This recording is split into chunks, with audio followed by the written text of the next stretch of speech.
Now, first thing you want to do is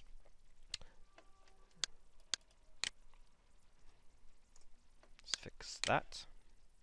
Okay, so how to change your timeline. So you've got this bar here. If you click on that, it kind of changes how long it is. So if you think about, we said 25 frames per second, so that is going to be from frame 1 all the way to frame 25.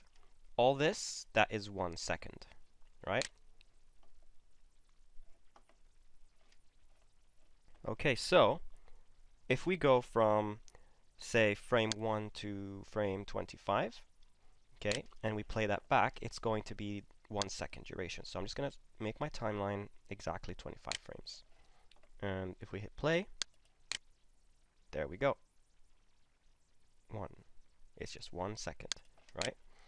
If you put it on 50, it will be 2 seconds. 1, 2. So don't worry about like frames at this point. Just think about it in terms of time. Okay? And this is where you're going to be making sure that things feel either cartoony or realistic, depending on where you put your keys. Okay? We'll get to that once we bring our character in. Now, if for any reason it's not playing that way for you, there's a chance that you need to use right-click on your mouse and go to playback speed and make sure it's on real time. Because if it says play every frame, it's going to play every frame, which means it's not going to be playing back at 25 frames per second. So make sure it's on real time. Now, let's learn about how to bring our character in and how we're going to be able to animate. So we'll go to File, and then you're going to go to Reference Editor, because what you want to do is you want to make sure that you don't accidentally delete something from the character, and then you ruin your animation. So the Reference Editor is going to make us bring it in without having to have the ability to change the character. Okay, so you get this. You can click on this little blue button here, or you can just go to File, Create Reference, and we're just going to go to the place where we have our character. So we have the Orange Rascal, right? So this is our character now. Now, the second thing that's important to understand about using Maya is how to move the camera. Now, one thing that scares a lot of people is the fact that you can rotate, you can go in and out, and everything is like all over the place. But we're going to simplify this by just going into Panels, Orthographic, Front. Now, all you have to worry about is how to move the camera like this and how to go in like this. And you don't have to worry about animating anything that goes in depth. We're just going to learn how to animate on this scale, right? So it's almost like animating 2D flash animation, but in 3D.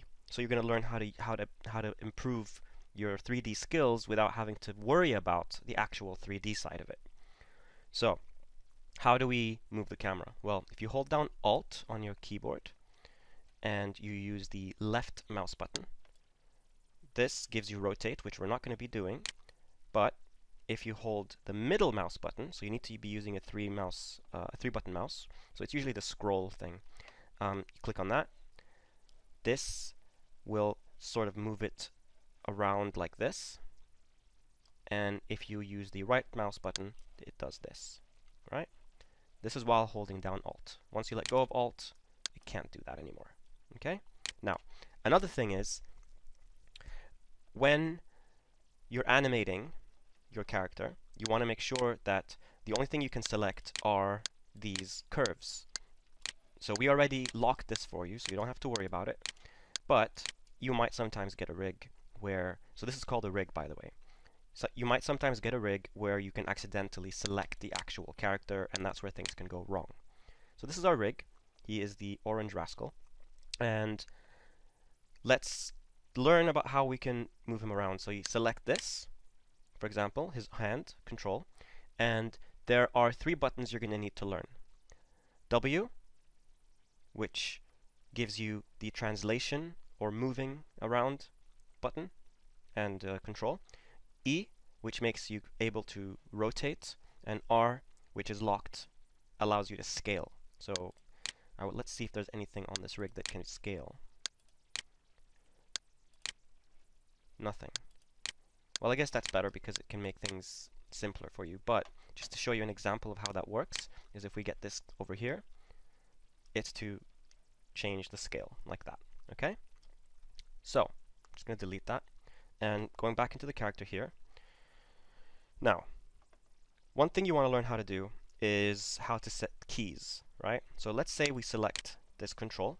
If you hold down Shift and then you use the middle mouse, that's where you can download, that's where you will get the marking menu.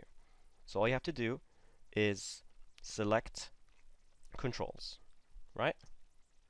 So you hold Shift, middle mouse, select controls. That's it. It selects everything. If you hit S on your keyboard, this is now setting a key. You see down there that little red line? If you go to frame 7, hit S, see? That gives you another key. And that's it. So we've set 2 keys now, right? So let's go ahead and scale this down just to make it simpler.